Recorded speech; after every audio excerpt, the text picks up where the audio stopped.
"Kenapa kau tidak tinggal di rumah yang kuberi, nak?" tanya ayahku, dan suamiku langsung teriak, "Rumah itu untuk adik dan ibuku. Kalau tak terima ku talak anakmu." Apa yang dilakukan ayahku ternyata membuat suamiku histeris. Ayahku tak terima aku diperlakukan semena-mena oleh suamiku dan dia menarik sertifikat rumah dan fasilitas lainnya, membuat suamiku hidup miskin.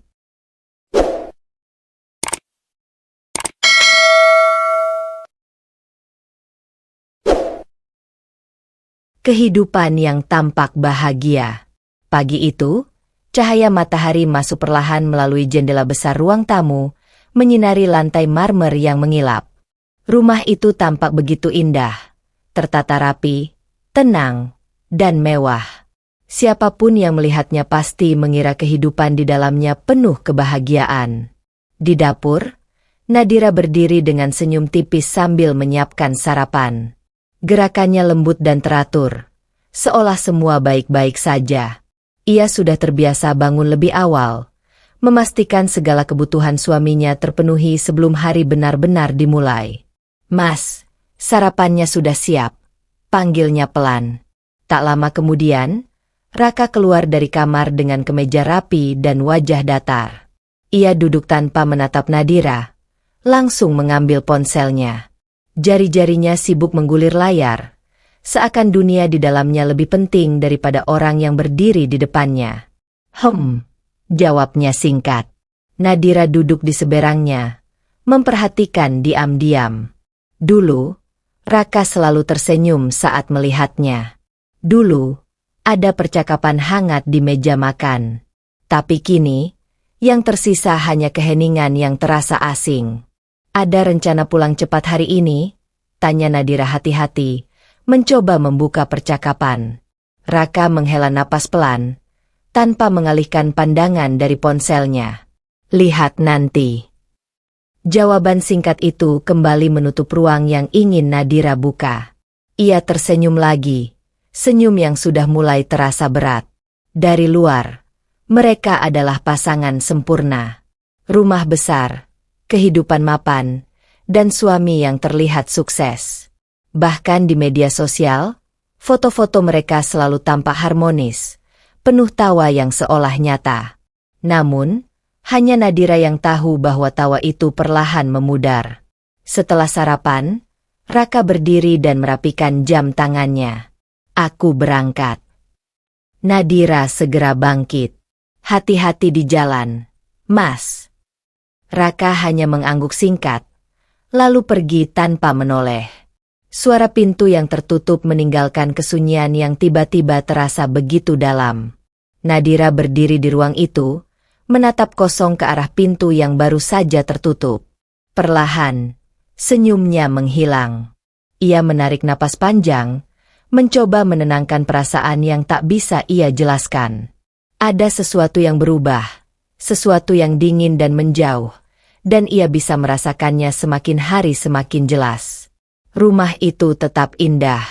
Kehidupan itu tetap terlihat sempurna. Tapi di dalam hati Nadira, sebuah pertanyaan mulai tumbuh. Apakah kebahagiaan itu benar-benar masih ada? Atau hanya tinggal bayangan yang ia pertahankan sendiri? Rumah yang tak pernah jadi miliknya. Siang itu, rumah besar itu kembali sunyi.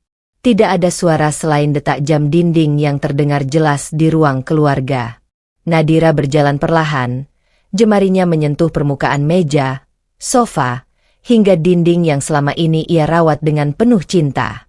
Rumah ini indah, terlalu indah, bahkan. Namun entah mengapa, semakin lama ia tinggal di sana, semakin kuat perasaan asing itu tumbuh, seolah ia hanya tamu yang tak benar-benar memiliki tempat. Langkah Nadira terhenti di depan jendela besar. Ia memandang halaman luas yang tertata rapi. Dulu, saat pertama kali menempati rumah ini setelah menikah, hatinya penuh rasa syukur. Ia percaya, ini adalah awal kehidupan baru yang bahagia bersama Raka. Namun kenyataan perlahan membuka sisi yang tak pernah ia bayangkan. Beberapa hari sebelumnya, percakapan yang tak sengaja ia dengar masih terngiang jelas di kepalanya. "Aku bilang juga apa? Rumah ini terlalu bagus kalau cuma ditempati mereka berdua. Suara Maya terdengar sinis. Ya, apalagi ini dari ayahnya Nadira. Harusnya kita juga ikut menikmati, sahut Dina, ringan tanpa beban. Nadira berdiri diam di balik pintu saat itu. Jantungnya berdegup kencang. Ia tidak pernah berpikir rumah yang ia anggap sebagai tempat bernaung bersama suaminya ternyata dipandang berbeda oleh keluarga Raka. Bukan sebagai rumah tangga mereka, tapi sebagai fasilitas. Malam itu, ia memberanikan diri bertanya pada Raka. Mas, rumah ini, sebenarnya bagaimana statusnya? Suaranya pelan, penuh kehati-hatian. Raka terlihat tidak nyaman, tapi tetap menjawab singkat. Itu dari ayahmu. Ya sudah, kita pakai saja. Artinya, ini bukan benar-benar milik kita? Tanya Nadira lagi. Raka menghela napas, seolah pertanyaan itu tidak penting. Yang penting kita tinggal di sini. Kamu terlalu banyak pikir. Jawaban itu sederhana, tapi cukup untuk membuat hati Nadira terasa jatuh. Hari ini, ia kembali merasakan hal yang sama. Ia berjalan menuju kamar, membuka lemari, dan melihat deretan pakaian yang tersusun rapi. Semua terlihat seperti kehidupan yang mapan, tapi tidak benar-benar memberikan rasa memiliki. Perlahan, Nadira duduk di tepi tempat tidur. Untuk pertama kalinya, ia menyadari sesuatu yang selama ini ia abaikan. Rumah ini bukan dibangun dari cinta mereka. Rumah ini hanya berdiri karena pemberian. Dan lebih menyakitkan lagi, ia mulai merasa bahwa dirinya pun diperlakukan seperti bagian dari pemberian itu. Sebuah pelengkap, sebuah fasilitas. Nadira menunduk, menahan rasa yang perlahan menggerogoti hatinya. Di rumah sebesar ini, ia akhirnya menyadari. Ia tidak pernah benar-benar merasa memiliki apapun. Tuntutan yang mulai muncul. Sore itu, suasana rumah yang biasanya tenang berubah menjadi terasa sempit dan menekan.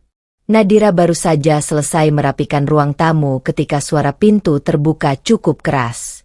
Maya masuk tanpa banyak basa-basi, diikuti Dina yang berjalan santai sambil menatap sekeliling rumah dengan pandangan menilai. Masih rapi juga ya? Ucap Dina, setengah memuji, setengah menyindir. Nadira tersenyum tipis. Silakan duduk, Bu. Dina. Maya tidak langsung duduk. Ia justru berdiri di tengah ruangan, menatap setiap sudut rumah seolah sedang menghitung sesuatu dalam pikirannya. Rumah ini besar sekali, katanya pelan, namun nadanya tajam. Sayang kalau cuma ditempati kalian berdua. Nadira terdiam. Ia sudah bisa menebak arah pembicaraan ini, tapi tetap berharap ia salah. Apa maksud ibu? Tanyanya hati-hati. Maya akhirnya duduk, menyilangkan tangan di dada. Maksud saya sederhana. Rumah ini dari ayahmu, bukan? Jadi ya wajar kalau keluarga Raka juga ikut merasakan. Nadira menelan ludah. Selama ini juga ibu sering datang ke sini. Datang itu beda dengan memiliki. Potong Maya cepat. Kami ini keluarga Raka. Sudah seharusnya kami punya tempat di sini, bukan hanya sekadar tamu. Dina ikut menimpali. Nada suaranya ringan tapi menusuk. Lagi pula, Mbak Nadira juga kan gak keberatan kalau rumah ini dipakai bersama? Daripada mubazir.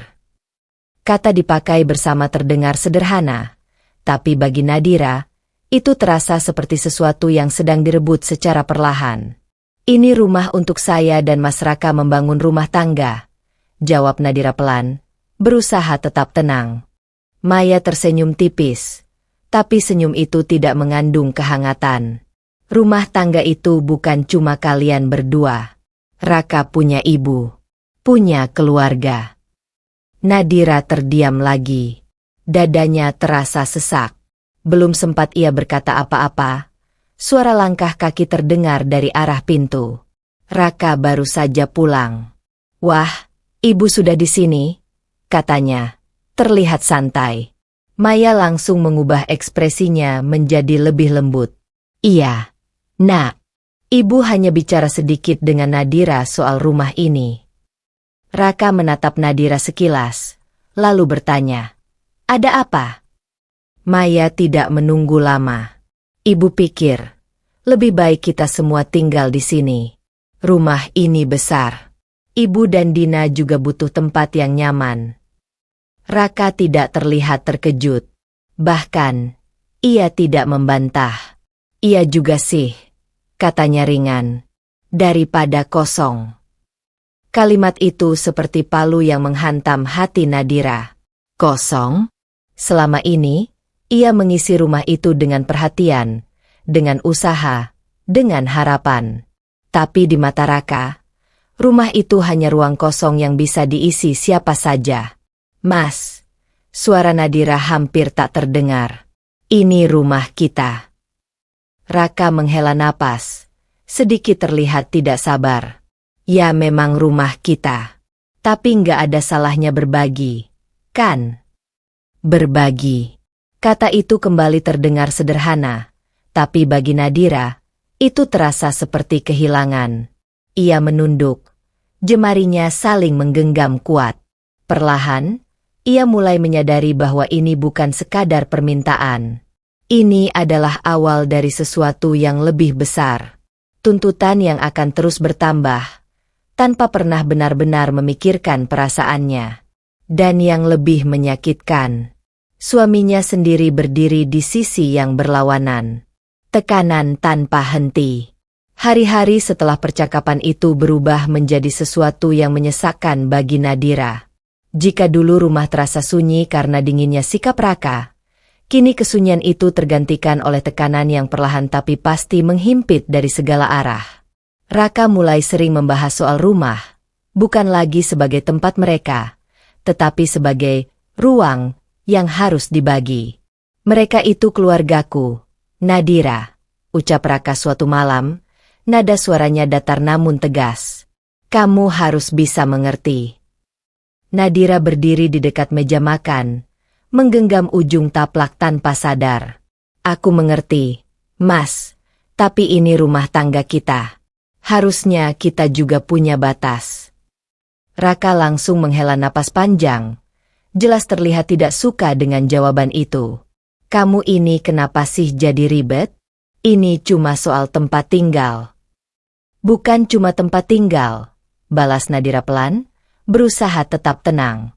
"Ini soal kenyamanan, soal privasi kita." "Privasi?" Raka tersenyum miring. "Kamu terlalu berlebihan." Kalimat itu seperti menutup ruang bagi Nadira untuk bicara lebih jauh. Sejak saat itu, sikap Raka semakin berubah. Ia mulai jarang berbicara dengan lembut. Setiap kali Nadira mencoba mengutarakan perasaannya, jawabannya selalu sama, singkat, dingin, dan menyudutkan. "Kamu harus belajar mengalah. Kamu ini istri, jangan egois. Jangan buat aku malu di depan keluargaku." Kata-kata itu terus berulang, seperti tekanan yang tidak pernah berhenti. Suatu malam, Nadira mencoba sekali lagi. "Mas, kalau Ibu dan Dina tinggal di sini, apa kita sudah benar-benar siap?" tanyanya hati-hati. Raka yang sedang duduk menatap layar laptop langsung menutupnya dengan sedikit keras. "Kenapa kamu selalu mempersulit?" "Aku tidak mempersulit. Aku hanya ingin kita bicara baik-baik," jawab Nadira. Suaranya mulai bergetar. Raka berdiri, menatap Nadira dengan ekspresi tajam. "Dengar ya, Nadira. Aku sudah memutuskan. Mereka akan tinggal di sini." Keheningan menyelimuti ruangan itu. Nadira merasa dadanya seperti ditekan. "Tanpa mempertimbangkan aku?" tanyanya lirih. Raka tidak langsung menjawab. Ia hanya menatap sebentar, lalu berkata dengan nada yang lebih rendah namun penuh tekanan. "Kamu itu istriku. Sudah seharusnya kamu ikut keputusan suami." Kalimat itu membuat Nadira terdiam sepenuhnya. Tidak ada ruang untuk berdiskusi. Tidak ada tempat untuk perasaannya. Yang ada hanya satu arah, keputusan Raka. Sejak malam itu, Nadira berhenti banyak bicara. Bukan karena ia setuju, tapi karena ia mulai menyadari bahwa setiap kata yang ia ucapkan hanya akan berujung pada tekanan yang lebih besar. Ia tetap menjalankan perannya seperti biasa, menyiapkan makan, merapikan rumah, menyambut Raka pulang. Dari luar, semuanya tampak normal. Namun di dalam hatinya, perlahan sesuatu mulai retak. Ia tidak hanya merasa tidak didengar. Ia mulai merasa tidak dianggap. Dan yang paling menyakitkan, orang yang seharusnya melindunginya justru menjadi sumber tekanan itu sendiri. Harga diri yang terluka. Pagi itu terasa berbeda. Bukan karena sesuatu yang terlihat jelas, tetapi karena perasaan di dalam diri Nadira yang semakin sulit ia abaikan. Ia berdiri di depan cermin, merapikan pakaiannya seperti biasa, namun tatapannya kosong, seolah sedang mencari sesuatu yang perlahan hilang. Dirinya sendiri. Langkahnya pelan saat keluar dari kamar. Dari ruang makan, terdengar suara tawa kecil. Maya dan Dina sudah duduk di sana, menikmati sarapan yang Nadira siapkan sejak subuh. Lumayan juga masakannya, ucap Dina santai tanpa menoleh. Ya harusnya memang begitu. Sudah tinggal di rumah besar begini, sahut Maya. Nadira berhenti sejenak di ambang pintu. Ia mendengar jelas setiap kata, tapi memilih tetap berjalan masuk dengan senyum yang dipaksakan. Selamat pagi, sapanya lembut. Maya hanya melirik sekilas. Sarapan sudah siapkan? Iya, Bu, jawab Nadira pelan. Tak lama kemudian, Raka ikut bergabung. Ia duduk di kursinya seperti biasa, mengambil makanan tanpa sepatah kata pun pada Nadira.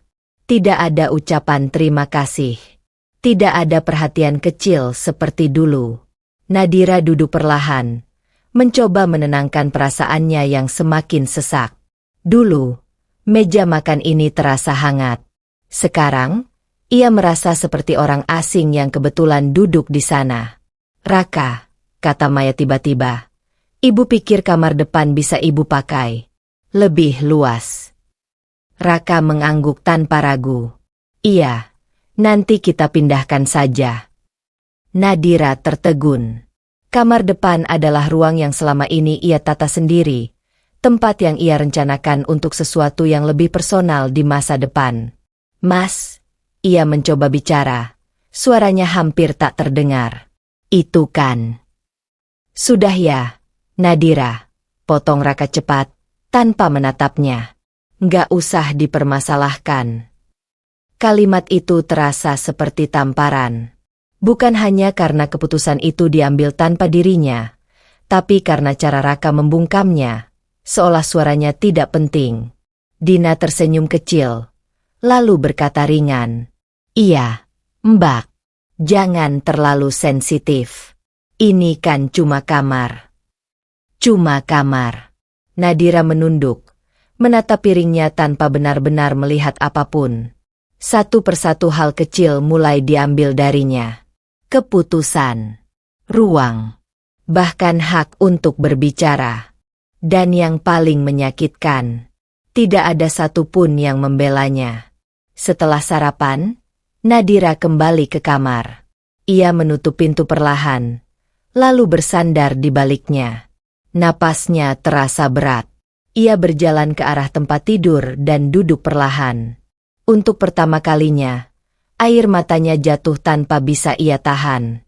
Bukan karena marah, bukan karena benci, tapi karena ia merasa tidak berharga. Rumah yang seharusnya menjadi tempat paling aman justru berubah menjadi tempat di mana ia merasa paling kecil. Ia bukan lagi istri yang dihargai, bukan pula seseorang yang didengar.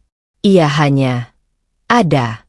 Dan di tengah kemewahan yang mengelilinginya, Nadira akhirnya menyadari harga dirinya mulai terkikis, sedikit demi sedikit, di tempat yang seharusnya melindunginya. Ancaman yang menghancurkan. Malam itu, Hujan turun deras di luar. Suara rintiknya menghantam jendela, seolah menjadi latar dari kegelisahan yang sejak tadi memenuhi dada Nadira. Ia berdiri di ruang keluarga, menunggu Raka pulang. Jam sudah menunjukkan lewat dari biasanya, tapi kali ini bukan keterlambatan yang membuatnya gelisah, melainkan keputusan yang sejak tadi ia kumpulkan keberaniannya untuk diucapkan. Pintu terbuka cukup keras. Raka masuk dengan wajah lelah. Jasnya sedikit basah. Ia meletakkan tasnya sembarangan, lalu langsung duduk tanpa menatap Nadira. "Ada apa lagi?" tanyanya singkat, seolah sudah tahu Nadira ingin bicara. Nadira menarik napas panjang. "Mas, aku ingin kita bicara." Raka menghela napas, jelas tidak antusias. "Cepat saja. Aku capek." Kalimat itu sempat membuat Nadira ragu. Tapi kali ini, ia tidak ingin mundur. "Mas, tentang rumah ini, tentang Ibu dan Dina, aku merasa..." Suaranya bergetar, namun ia berusaha melanjutkan. "Aku merasa tidak punya tempat lagi di sini." Raka terdiam sesaat. Lalu ia tertawa kecil, bukan tawa hangat, melainkan tawa yang meremehkan. "Tidak punya tempat," ulangnya. "Kamu tinggal di rumah sebesar ini, semua ada, tapi masih merasa kurang." "Bukan soal itu," jawab Nadira cepat. "Ini soal aku tidak dihargai, aku tidak dilibatkan, bahkan untuk hal-hal yang menyangkut hidup kita." Raka bangkit dari duduknya. Wajahnya mulai berubah. Garis rahangnya mengeras. "Kamu ini kenapa sih makin lama makin banyak maunya?" Suaranya meninggi. "Aku sudah kasih kamu semuanya." Nadira menggeleng pelan. Air matanya mulai menggenang. "Aku tidak butuh semuanya, Mas. Aku cuma butuh dihargai." Kalimat itu menggantung di udara. Untuk sesaat, suasana menjadi sangat hening. Hanya suara hujan yang terdengar semakin keras. Namun ketenangan itu pecah oleh satu kalimat yang tidak pernah Nadira bayangkan akan ia dengar. Raka menatapnya dingin, tanpa sedikit pun keraguan. "Kalau tidak menurut," ucapnya pelan namun tajam, "aku talak kamu." Dunia Nadira seakan berhenti. Ia tidak langsung bereaksi. Tubuhnya membeku, pikirannya kosong. Kalimat itu terlalu berat untuk dicerna dalam satu waktu. "Apa?" Suaranya hampir tak terdengar. Raka tidak mengulang, tapi tatapannya sudah cukup menjelaskan bahwa ia serius. "Jangan buat aku ulangi," lanjutnya datar. "Aku tidak suka dibantah." Air mata Nadira jatuh tanpa bisa ia tahan lagi. Bukan hanya karena ancaman itu, tapi karena cara Raka mengucapkannya. Tanpa emosi, tanpa ragu. Seolah pernikahan mereka tidak lebih dari sesuatu yang bisa diputus kapan saja. Nadira mundur selangkah. Dadanya terasa sesak. Selama ini ia bertahan, mencoba mengalah, mencoba memahami. Tapi malam ini, ia baru benar-benar menyadari. Ia tidak hanya kehilangan tempat di rumah itu. Ia juga hampir kehilangan dirinya sendiri. Dan ancaman itu bukan sekadar kata-kata. Itu adalah batas yang perlahan mulai retak dalam hatinya. Pertanyaan seorang ayah. Pagi itu terasa lebih sunyi dari biasanya. Nadira duduk di ruang tamu dengan tatapan kosong. Kedua tangannya saling menggenggam di pangkuannya. Matanya sembab. Sisa tangis semalam yang tak benar-benar berhenti, hanya tertahan oleh kelelahan. Ia tidak tahu harus berbuat apa. Ancaman Raka masih terngiang jelas di telinganya. Berulang-ulang, seakan menekan setiap sudut hatinya. Tiba-tiba, suara pintu depan terbuka. Nadira menoleh cepat. Jantungnya berdegup lebih kencang saat melihat sosok yang berdiri di sana. Bramasta. Ayahnya masuk dengan langkah tenang. Namun sorot matanya langsung berubah saat melihat kondisi putrinya. "Nadira," panggilnya pelan, tapi penuh makna. Nadira segera berdiri. Bibirnya bergetar. mencoba menahan emosi yang hampir tumpah kembali. "Ayah," suaranya lirih. Bramasta mendekat, menatap wajah anaknya dengan seksama. Ia tidak langsung bertanya panjang, tapi cukup satu pandangan untuk memahami bahwa ada sesuatu yang tidak beres. Tanpa berkata apa-apa, ia menarik kursi dan duduk di hadapan Nadira. Beberapa detik berlalu dalam keheningan. Lalu, dengan suara yang dalam dan tenang, Bramasta akhirnya bertanya, "Kenapa kau tidak tinggal di rumah yang kuberi, Nak?" Pertanyaan itu sederhana. Namun bagi Nadira, rasanya seperti membuka pintu yang selama ini ia kunci rapat. Matanya kembali berkaca-kaca. Ia menunduk, jemarinya semakin erat menggenggam satu sama lain. "Ayah," suaranya bergetar. Aku tinggal di sini, kan?" Bramasta menghela napas pelan. "Rumah ini memang dari ayah. Ayah berikan untukmu, untuk kehidupanmu," katanya tegas namun lembut. "Tapi ayah tidak melihat kamu bahagia." Kalimat itu menusuk langsung ke hati Nadira. Selama ini, ia berusaha menutupi semuanya. Ia tersenyum, berpura-pura kuat, bahkan di hadapan ayahnya sendiri. Namun hari ini, ia tidak mampu lagi. Air matanya jatuh. "Ayah," suaranya pecah. "Aku sudah berusaha." Bramasta langsung menggenggam tangan Nadira, hangat dan kuat. "Ceritakan pada ayah," ucapnya tegas, tapi penuh kasih. Nadira menggeleng pelan, mencoba menahan diri. Tapi semua yang ia pendam selama ini terasa seperti bendungan yang akhirnya retak. Aku tidak punya tempat di sini." "Yah," bisiknya. Bramasta terdiam. Wajahnya mengeras, tapi ia tetap membiarkan Nadira melanjutkan. "Mereka menganggap rumah ini bukan rumahku. Mas Raka juga." Nadira terisak. "Aku tidak pernah dilibatkan. Aku tidak didengar."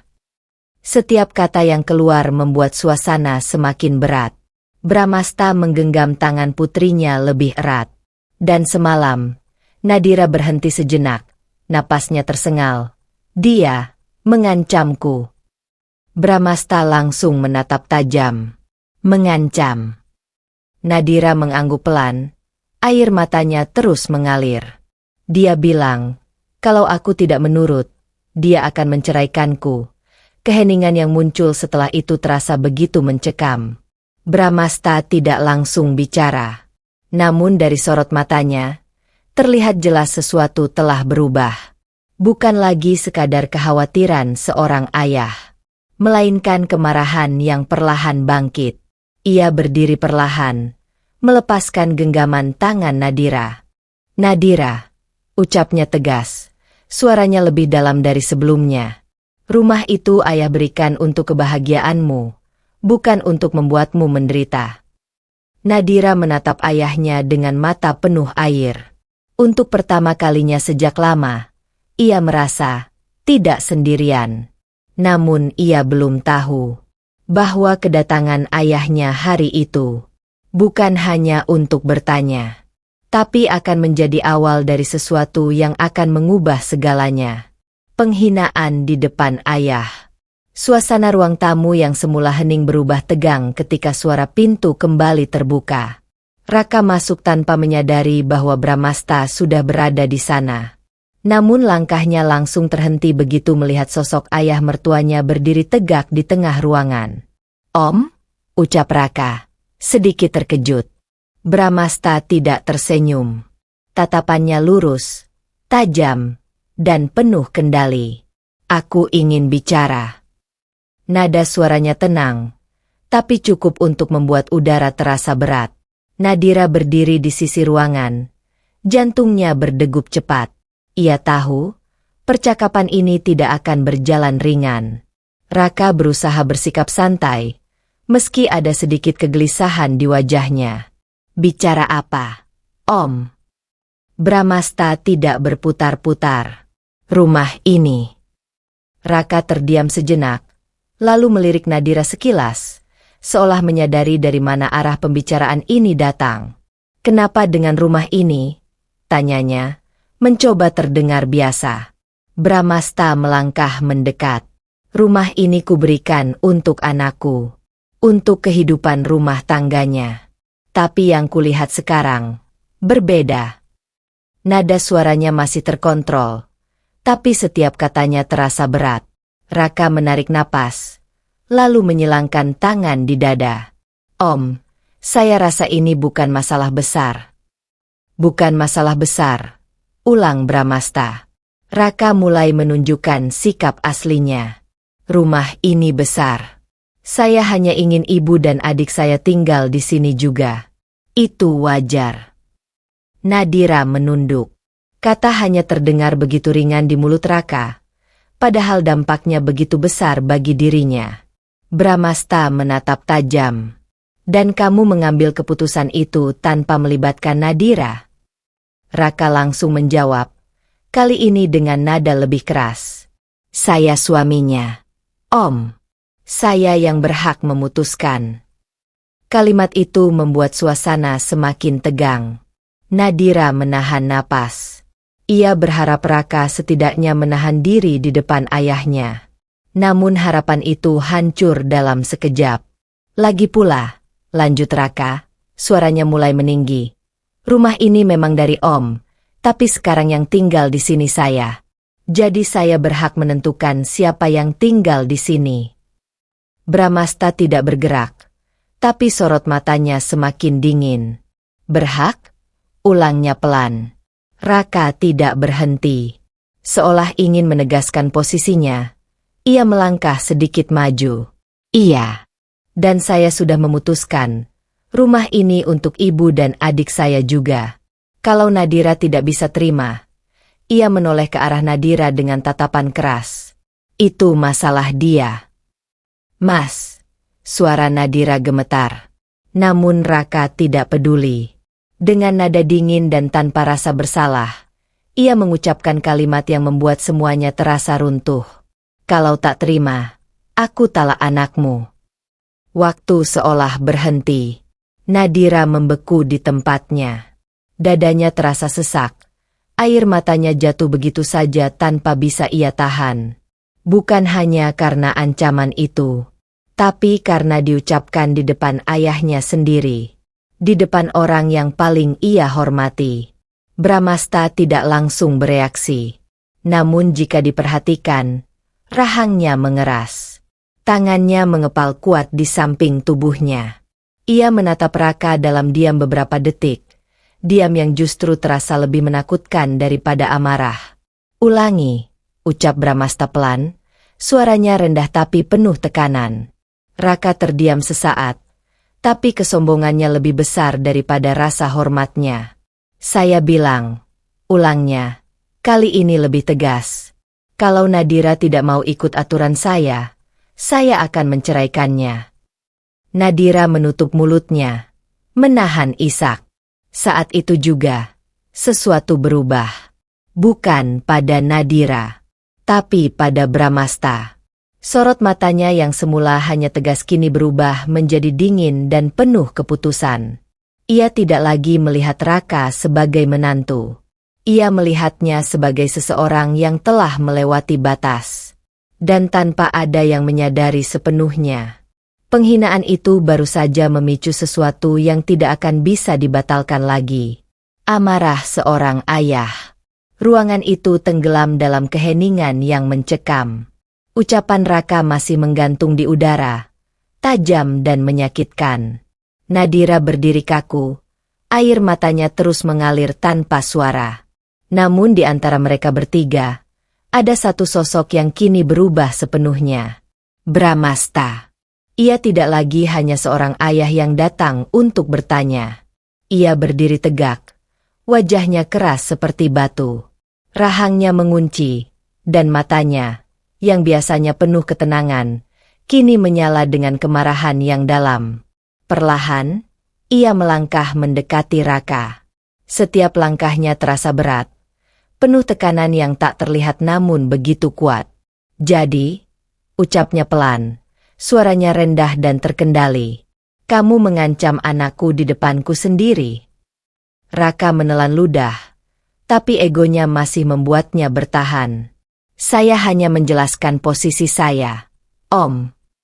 Bramasta berhenti tepat di depannya. Posisi, ulangnya. Tatapan matanya begitu tajam hingga membuat Raka mulai kehilangan kenyamanan. Posisimu sebagai suami tidak memberimu hak untuk merendahkan istrimu, lanjut Bramasta. Suaranya kini lebih tegas. Apalagi mengancamnya seperti itu. Nadira menatap ayahnya dengan mata berkaca-kaca. Ia belum pernah melihat Bramasta semarah ini. Namun amarah itu tidak meledak dalam teriakan. Justru sebaliknya, tenang, dingin, dan jauh lebih menakutkan. Raka mencoba membela diri, meski suaranya mulai goyah. Om tidak tahu apa yang sebenarnya terjadi di rumah tangga kami. Aku tidak perlu tahu semuanya, potong Bramasta tegas. Cukup melihat bagaimana kamu memperlakukan Nadira, itu sudah lebih dari cukup. Kalimat itu seperti garis tegas yang tidak bisa disanggah. Raka terdiam. Untuk pertama kalinya, ia tidak punya jawaban. Bramasta mengalihkan pandangannya sejenak ke arah Nadira. Wajah anaknya yang penuh luka itu seperti menambah bara di dalam dadanya. Ia kembali menatap Raka. Kamu tahu, katanya perlahan. Setiap kata diucapkan dengan tekanan yang jelas. Aku membesarkan Nadira bukan untuk diperlakukan seperti ini. Suasana semakin berat. Bramasta tidak meninggikan suara, tapi aura yang ia pancarkan membuat ruangan terasa semakin sempit. Dia tidak pernah meminta kemewahan, lanjutnya. Dia hanya butuh dihargai. Nadira menunduk. Air matanya jatuh lagi. Raka mencoba mengalihkan situasi, meski kini terlihat jauh lebih gugup. Om terlalu membesar-besarkan. Ini hanya masalah keluarga biasa. Bramasta tersenyum tipis. Namun senyum itu tidak mengandung kehangatan sedikit pun. Kalau ini menurutmu biasa, ucapnya dingin, berarti kamu memang tidak pernah mengerti arti menghargai seseorang. Raka terdiam total. Tidak ada lagi yang bisa ia katakan. Beberapa detik berlalu dalam ketegangan. Lalu, Bramasta menarik napas dalam, seolah menahan sesuatu yang lebih besar di dalam dirinya. Ketika ia berbicara lagi, suaranya berubah. Lebih dingin, lebih tegas, dan penuh keputusan. Mulai sekarang, katanya, menatap lurus ke mata Raka. Aku yang akan mengambil alih. Nadira terkejut, menatap ayahnya. Raka mengernyit. Maksud Om. Namun Bramasta tidak langsung menjawab. Ia hanya menatap Raka dalam diam, dengan sorot mata yang tidak lagi sekadar marah, melainkan penuh kepastian. Dan saat itu, tanpa ada yang benar-benar menyadarinya, amarah seorang ayah telah berubah menjadi keputusan yang akan mengubah nasib semua orang di rumah itu. Keputusan besar. Suasana di rumah itu masih dipenuhi ketegangan yang belum reda. Tidak ada yang benar-benar bergerak setelah kata-kata terakhir Bramasta. Nadira berdiri dengan perasaan campur aduk. Sementara Raka masih mencoba mencerna apa yang baru saja terjadi. Namun Bramasta, ia sudah selesai dengan kata-kata. Kini, yang berbicara adalah keputusan. Tanpa menunggu lebih lama, ia meraih ponselnya dari saku jas. Gerakannya tenang, tapi tegas, seolah semua sudah ia pikirkan jauh sebelum hari ini. Ia menjauh beberapa langkah, lalu menekan sebuah nomor.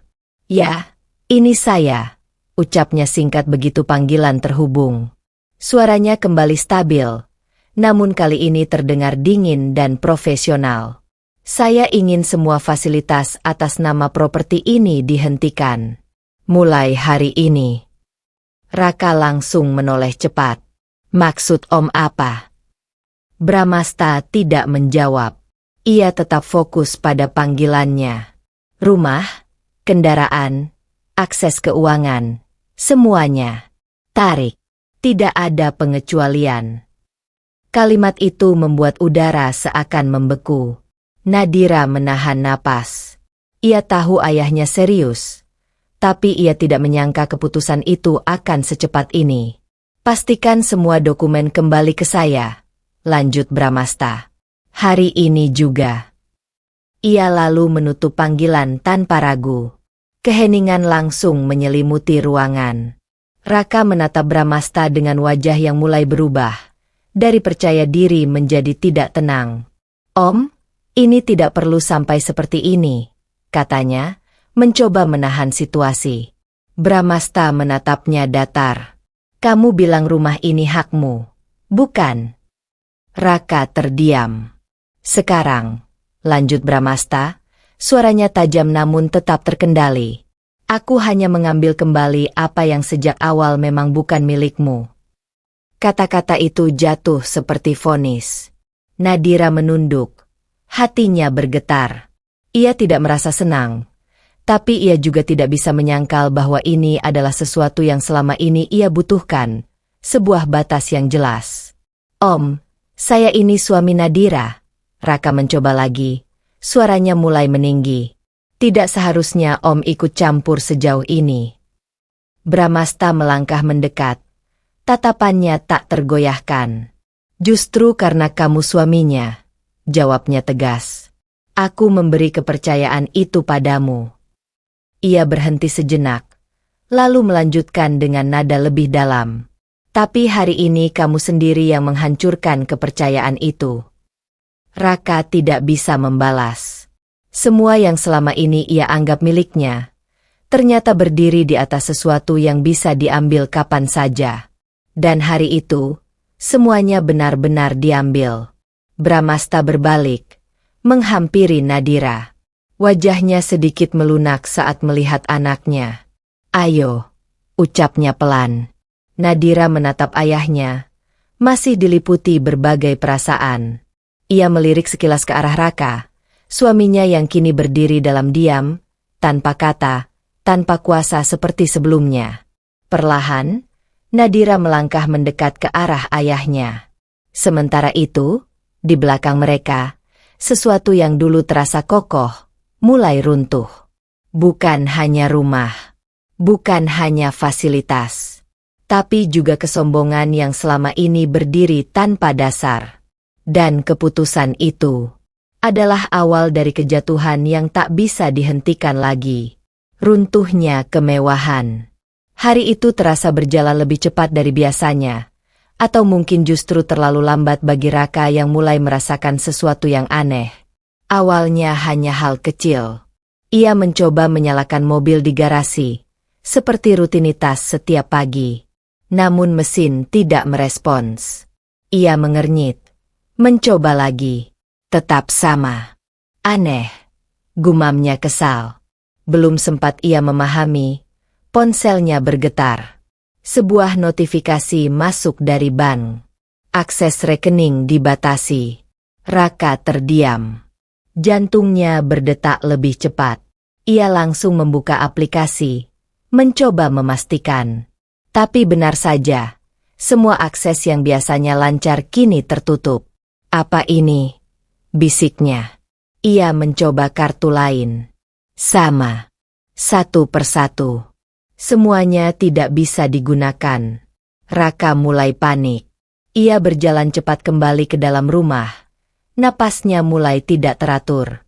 Di ruang tamu, Maya dan Dina masih duduk santai, belum menyadari apa yang sedang terjadi.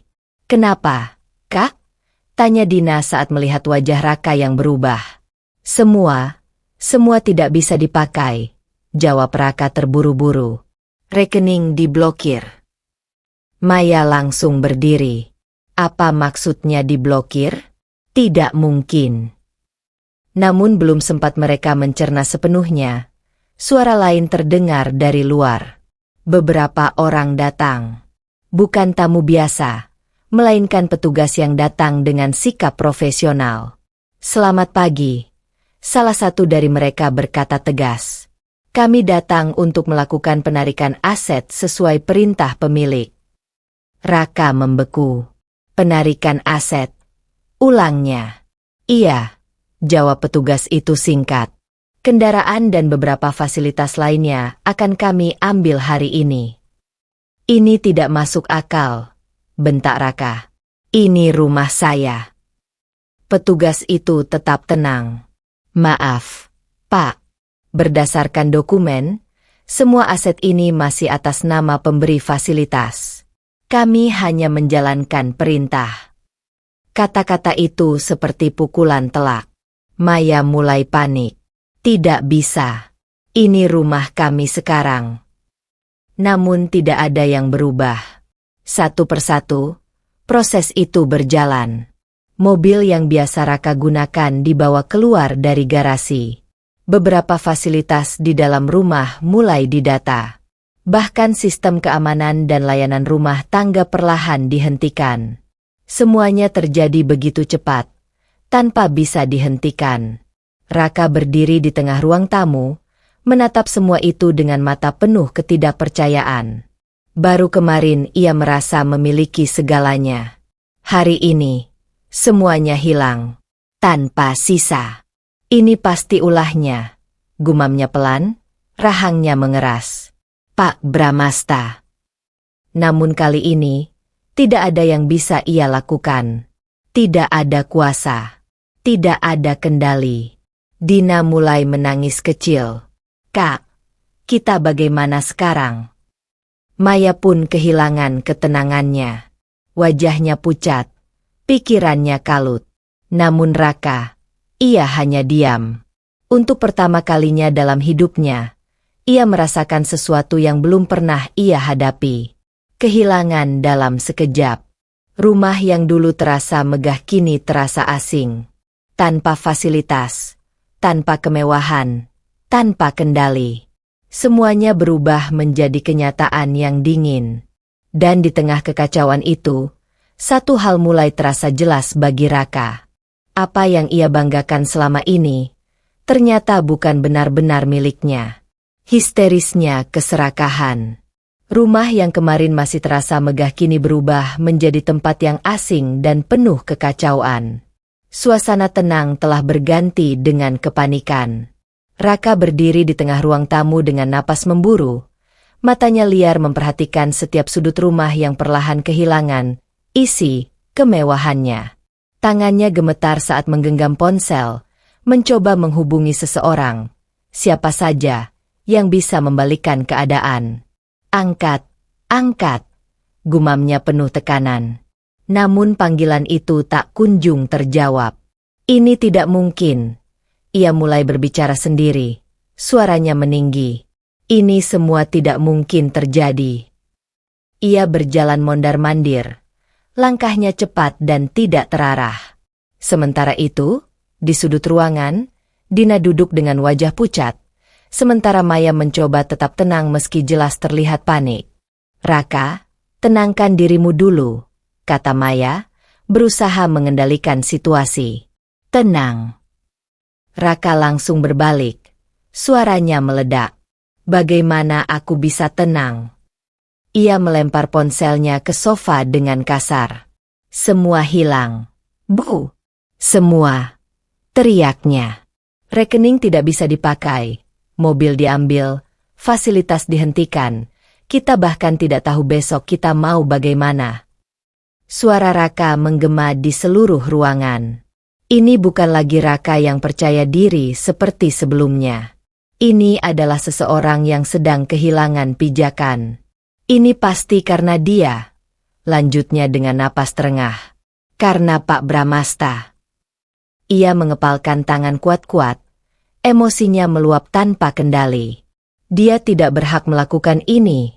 Teriaknya lagi. Ini hidupku.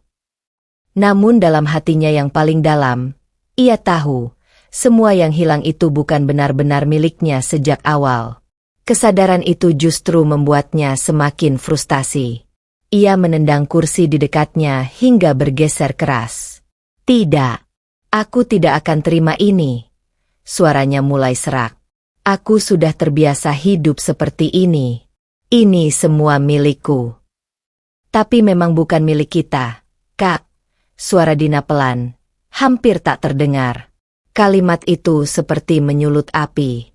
Raka langsung menatap tajam. "Diam kamu." Dina terkejut, langsung menunduk ketakutan. Raka mengacak rambutnya sendiri. Napasnya semakin tidak teratur. "Aku tidak mungkin kembali ke hidup susah. Tidak mungkin," bisiknya. Kali ini lebih pelan, tapi penuh tekanan. Ia terduduk di sofa. Wajahnya penuh ketidakpercayaan. Beberapa saat lalu, ia masih merasa berada di puncak. Sekarang, semuanya runtuh. Tidak ada lagi kemewahan yang melindunginya. Tidak ada lagi kenyamanan yang bisa ia nikmati begitu saja. Dan yang paling menyakitkan bagi Raka, bukan hanya kehilangan semua itu, tapi kenyataan bahwa ia tidak siap hidup tanpa semua yang selama ini ia anggap sebagai haknya. Ia menatap kosong ke depan, lalu tiba-tiba kembali berteriak, "Ini tidak adil." Suara itu menggema, tapi tidak mengubah apapun. Karena di balik semua kepanikan itu, satu hal mulai terlihat jelas. Keserakahan yang dulu ia pelihara, kini berbalik menghancurkannya sendiri. Kehidupan baru yang pahit. Beberapa hari berlalu sejak semuanya berubah. Rumah besar itu kini bukan lagi milik mereka. Tanpa pilihan, Raka, Maya, dan Dina harus meninggalkannya, membawa barang seadanya, tanpa arah yang jelas. Kini, mereka tinggal di sebuah rumah kontrakan kecil di pinggiran kota. Tidak ada lagi lantai marmer mengilap. Tidak ada lagi ruang luas dengan furnitur mewah. Yang ada hanyalah ruangan sempit dengan dinding kusam dan udara yang terasa pengap. Raka duduk di kursi plastik yang sedikit goyah, menatap kosong ke depan. Kaos yang ia pakai sudah kusut, jauh berbeda dari penampilannya yang dulu selalu rapi dan berkelas. Di sudut ruangan, Maya tampak gelisah. Ia berkali-kali mengeluh. Suaranya penuh ketidakpuasan. "Panas sekali di sini. Bagaimana kita bisa tinggal di tempat seperti ini?" gerutunya. Dina pun tak kalah murung. Ia duduk sambil memeluk lutut. Wajahnya muram. "Aku bahkan tidak bisa sinyal di sini," keluhnya pelan. Namun tidak ada yang benar-benar mendengarkan satu sama lain. Karena masing-masing sedang berjuang menerima kenyataan yang sama. Hidup mereka telah berubah drastis. Raka mengusap wajahnya kasar. Pikirannya penuh. Ia sudah mencoba menghubungi beberapa rekan bisnis, berharap ada bantuan atau peluang. Tapi jawabannya selalu sama. Tidak ada yang bisa membantu. Tanpa fasilitas, tanpa akses, tanpa nama besar yang dulu ia banggakan, ia bukan siapa-siapa. Ia menatap tangannya sendiri, seolah mencoba memahami bagaimana semuanya bisa berubah secepat ini. Dulu, ia tidak pernah memikirkan harga makanan. Sekarang, ia harus menghitung setiap pengeluaran. Dulu, ia tidak pernah khawatir tentang tempat tinggal.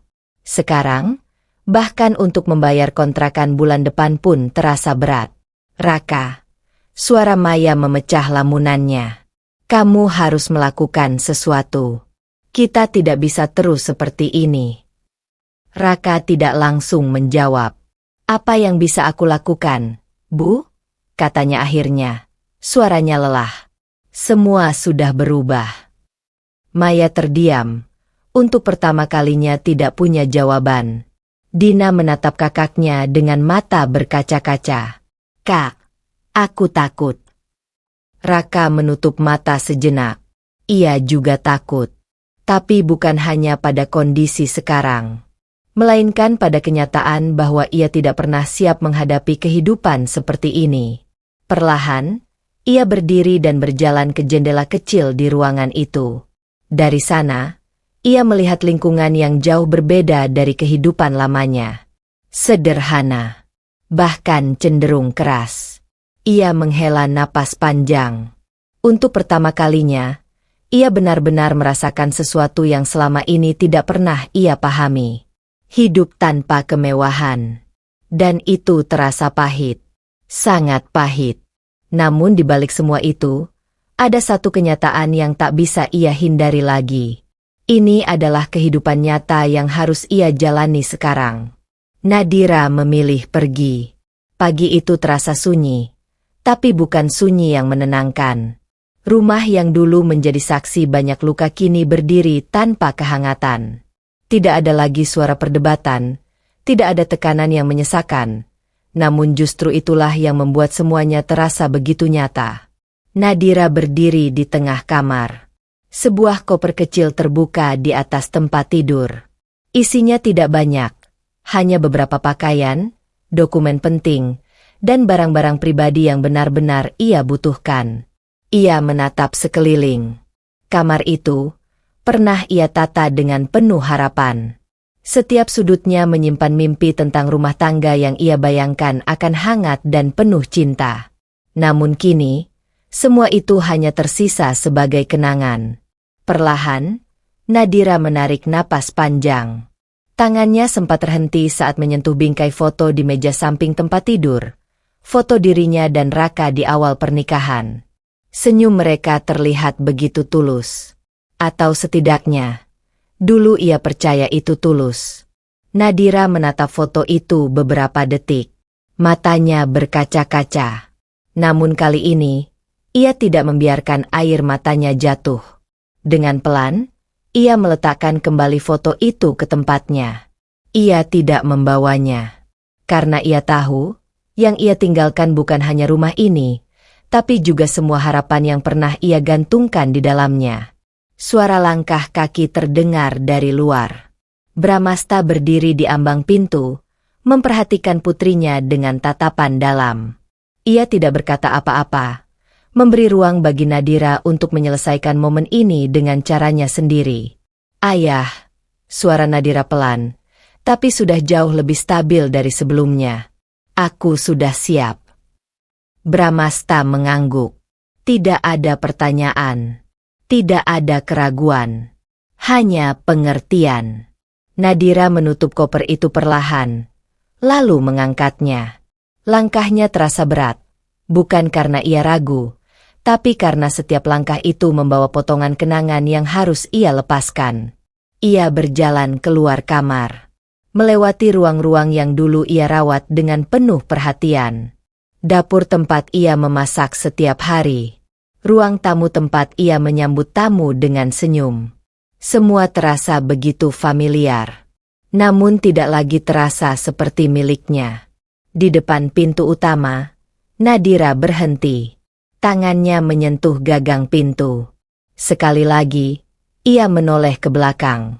Bukan untuk kembali, tapi untuk mengucapkan selamat tinggal, tanpa kata. Selamat tinggal pada harapan yang tidak terwujud. Selamat tinggal pada luka yang terlalu lama ia simpan. Selamat tinggal pada dirinya yang dulu terus bertahan meski terluka. Perlahan, ia membuka pintu itu. Cahaya dari luar masuk, menyinari wajahnya. Langkahnya maju, keluar, tanpa menoleh lagi. Di belakangnya, pintu itu tertutup pelan, menandai akhir dari satu bab dalam hidupnya. Dan di depannya, terbentang jalan yang belum ia tahu bagaimana bentuknya. Namun satu hal yang pasti, untuk pertama kalinya, Nadira memilih dirinya sendiri. Kembali ke akar. Langit sore berwarna jingga saat mobil berhenti perlahan di depan sebuah rumah besar yang terasa begitu familiar bagi Nadira. Rumah itu bukan sekadar bangunan. Itu adalah tempat di mana semuanya bermula. Bramasta turun lebih dulu, lalu membuka pintu untuk Nadira. Ia tidak berkata apa-apa, hanya memberi isyarat halus bahwa ia ada. Seperti dulu, seperti selalu. Nadira melangkah turun. Kakinya terasa berat, bukan karena ia ragu, tapi karena setiap langkah menuju rumah itu membawa kembali kenangan lama, masa di mana ia merasa aman, sebelum semuanya berubah. Pintu rumah terbuka. Udara hangat langsung menyambutnya. Tidak ada kemewahan yang berlebihan. Tidak ada kesan megah yang menekan. Tapi ada sesuatu yang selama ini hilang dari hidupnya. Ketenangan. Nadira melangkah masuk perlahan. Matanya menyapu setiap sudut ruangan yang begitu ia kenal. Sofa yang sama. Aroma rumah yang sama. Suasana yang terasa utuh. Ia menarik napas dalam. Dan untuk pertama kalinya setelah sekian lama, dadanya tidak terasa sesak. "Kamu di rumah, Nak?" Suara Bramasta terdengar lembut di belakangnya. Kalimat itu sederhana. Namun bagi Nadira, itu seperti pelukan yang menenangkan. Air matanya akhirnya jatuh, bukan karena luka, tapi karena rasa lega yang tak mampu ia bendung lagi. "Ayah," bisiknya. Bramasta mendekat, meletakkan tangan di pundaknya. "Tidak apa-apa," ucapnya pelan. "Semua bisa kita mulai lagi." Nadira mengangguk kecil. Ia tahu, jalan ke depan tidak akan mudah. Luka yang ia bawa tidak akan hilang dalam semalam. Namun setidaknya, kini ia tidak lagi berada di tempat yang membuatnya terluka setiap hari. Malam itu, Nadira duduk di kamar lamanya. Segalanya masih sama seperti dulu. Rapi, sederhana, dan penuh kenangan masa lalu. Ia membuka jendela, membiarkan angin malam masuk. Dalam diam, ia mulai berpikir tentang hidupnya, tentang pilihan-pilihannya, dan tentang siapa dirinya sekarang. Ia bukan lagi Nadira yang dulu hanya mengikuti. Ia telah melewati sesuatu yang mengubahnya. Perlahan, ia mengambil buku kecil dari laci. Tangannya mulai menulis hal-hal sederhana, rencana kecil, langkah-langkah yang ingin ia ambil untuk ke depan. Mungkin tidak besar. Mungkin tidak sempurna, tapi itu adalah awal. Awal untuk menyusun kembali hidupnya dengan caranya sendiri. Di luar, malam semakin larut. Namun di dalam kamar itu, sebuah tekad mulai tumbuh. Bukan lagi tentang bertahan. Bukan lagi tentang mengalah. Melainkan tentang bangkit. Dan di tempat di mana semuanya dulu dimulai, Nadira akhirnya mulai membangun kembali dirinya, dari akar yang tak pernah benar-benar hilang. Luka yang jadi kekuatan. Malam itu sunyi. Hanya suara angin yang masuk perlahan dari jendela kamar, membawa kesejukan yang kontras dengan perasaan yang masih bergolak di dalam diri Nadira. Ia duduk di tepi tempat tidur, memeluk lututnya. Untuk beberapa saat, ia membiarkan dirinya diam. Lalu, air matanya jatuh. Semua yang selama ini ia tahan, rasa sakit, kecewa, kehilangan, akhirnya menemukan jalannya keluar. Tangisnya pecah, tidak lagi ia sembunyikan, tidak lagi ia tahan. Ia menangis. Untuk semua kata yang menyakitkan. Untuk semua perlakuan yang merendahkan. Untuk dirinya yang terlalu lama bertahan dalam luka. Tangis itu mengalir begitu saja, tanpa perlu dijelaskan. Namun kali ini, berbeda. Tidak ada rasa lemah dalam tangis itu. Tidak ada keputusasaan. Yang ada justru kelegaan. Seolah setiap air mata yang jatuh membawa pergi sedikit demi sedikit beban yang selama ini ia pikul sendirian. Beberapa saat kemudian, tangis itu perlahan mereda. Nadira mengusap wajahnya. Napasnya masih berat, tapi matanya mulai terlihat lebih jernih. Ia menatap pantulan dirinya di cermin. Wajah itu terlihat lelah. Namun di balik kelelahan itu, ada sesuatu yang baru. Kesadaran. "Aku tidak bisa terus seperti ini," bisiknya pelan. Ia berdiri perlahan. Langkahnya masih ringan, tapi lebih pasti. Ia berjalan mendekati meja, melihat buku catatan yang semalam ia tulis. Rencana kecil, langkah sederhana, semua tertulis dengan jujur. Nadira menarik napas panjang. Luka itu masih ada. Kenangan itu belum hilang. Tapi untuk pertama kalinya, ia tidak lagi melihatnya sebagai beban. Ia mulai melihatnya sebagai pelajaran. Sebagai sesuatu yang membentuknya. Sebagai alasan untuk tidak kembali menjadi dirinya yang dulu. Ia mengambil buku itu, menggenggamnya erat.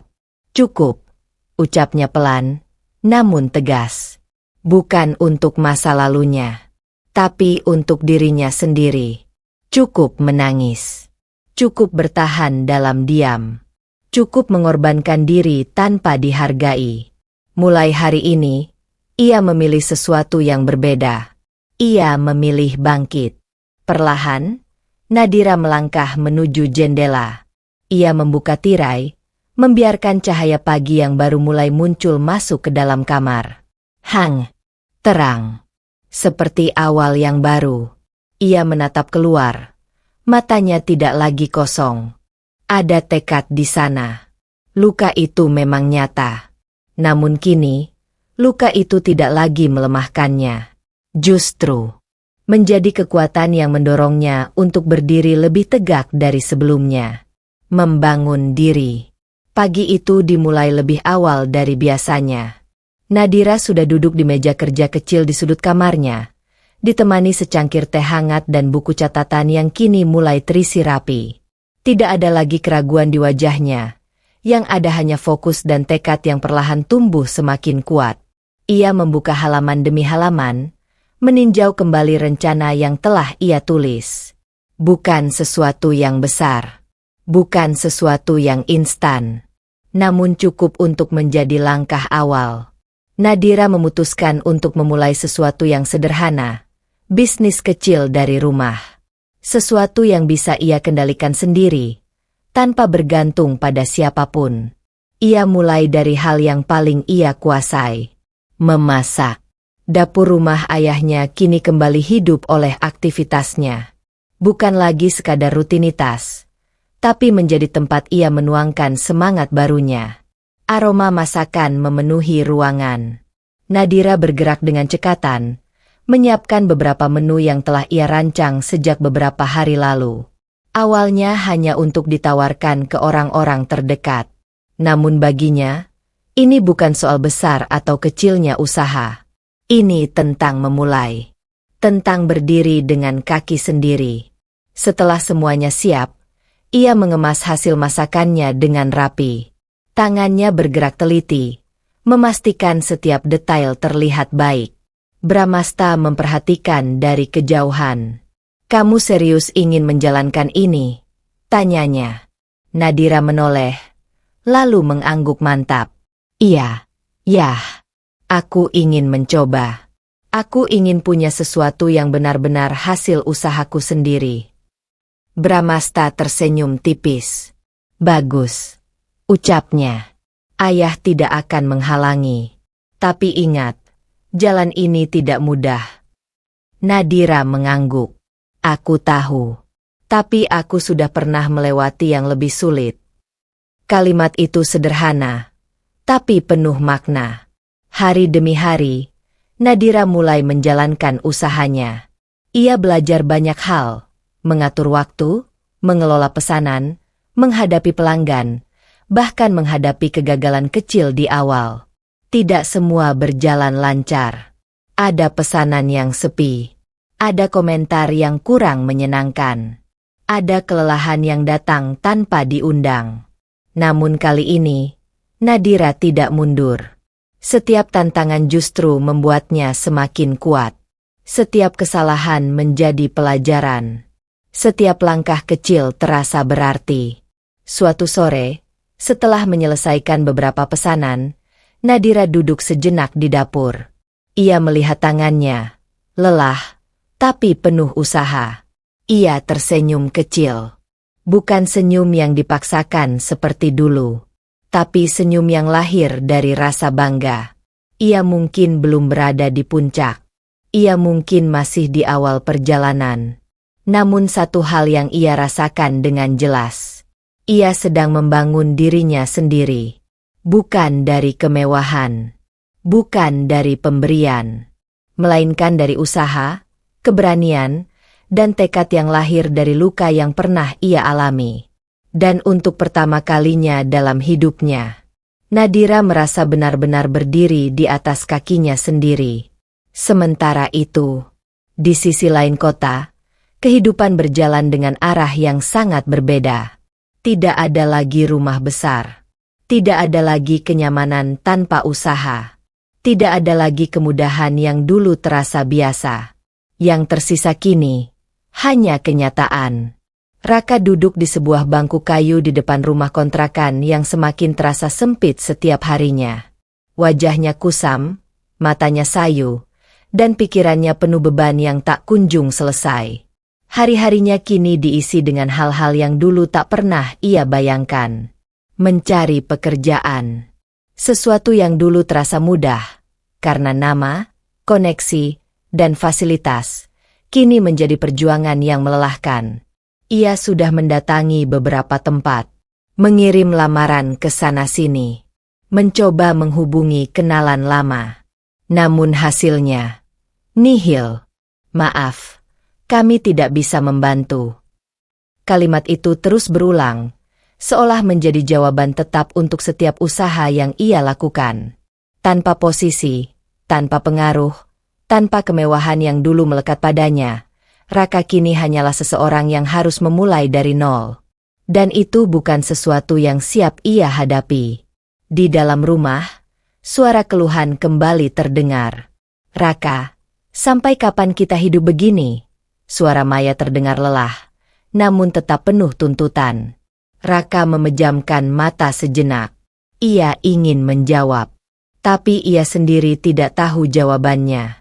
Dina yang dulu selalu tampil ceria kini lebih banyak diam. Ia mulai merasakan kerasnya hidup yang selama ini tidak pernah ia kenal. "Aku tidak tahan," bisiknya suatu hari. Raka mendengar, tapi tidak bereaksi. Bukan karena tidak peduli, tapi karena ia sendiri sedang tenggelam dalam pikirannya. Setiap hari terasa berat. Untuk makan, ia harus berpikir. Untuk kebutuhan dasar, ia harus menghitung.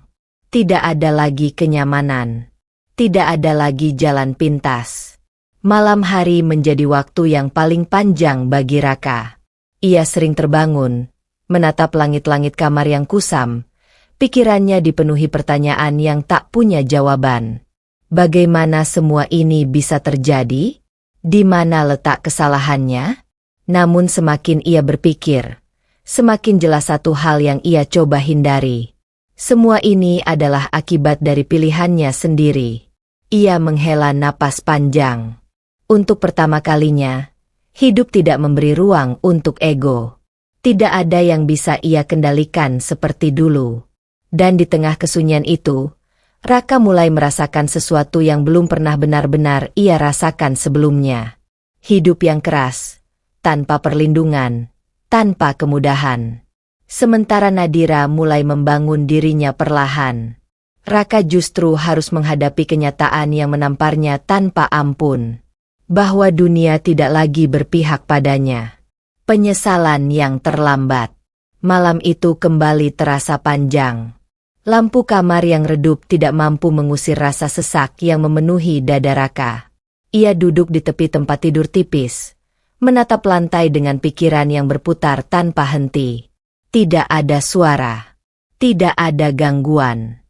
Hanya dirinya, dan kenyataan yang perlahan mulai ia pahami.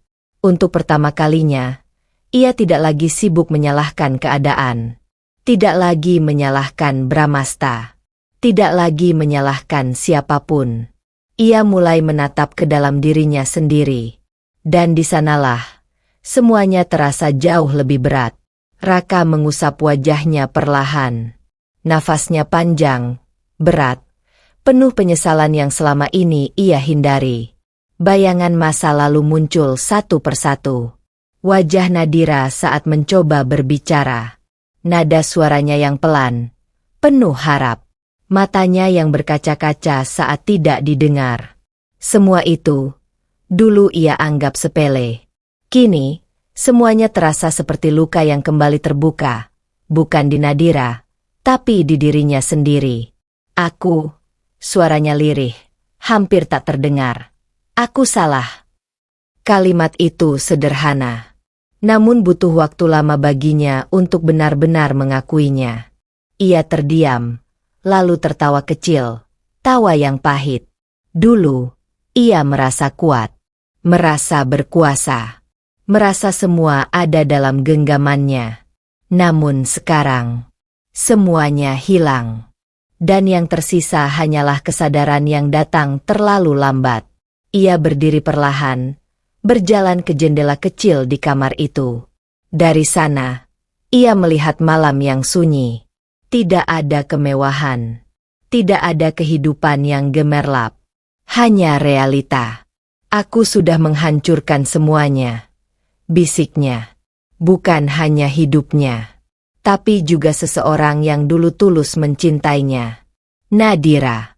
Nama itu terlintas begitu saja, membawa perasaan yang sulit ia jelaskan. Penyesalan, rindu, dan kehilangan. Ia memejamkan mata. Seandainya waktu bisa diputar kembali. Seandainya ia bisa mendengarkan lebih baik. Seandainya ia tidak membiarkan egonya mengambil alih. Namun semua itu tidak berarti lagi. Karena kenyataannya, waktu tidak pernah kembali. Dan Nadira sudah tidak lagi berada di sisinya. Raka membuka mata perlahan. Untuk pertama kalinya, ia benar-benar menyadari bahwa yang hilang bukan hanya kemewahan, melainkan sesuatu yang jauh lebih berharga. Kepercayaan, rasa hormat, dan cinta yang dulu ia anggap akan selalu ada. Ia menunduk, bahunya sedikit jatuh. Tidak ada lagi amarah, tidak ada lagi kesombongan. Hanya satu hal yang tersisa, penyesalan yang datang ketika semuanya sudah benar-benar berubah. Pertemuan tak terduga. Siang itu, matahari terasa terik menyengat. Raka berjalan pelan di trotoar yang ramai. Kemejanya sederhana dan sedikit kusut. Wajahnya tampak lelah. Langkahnya berat.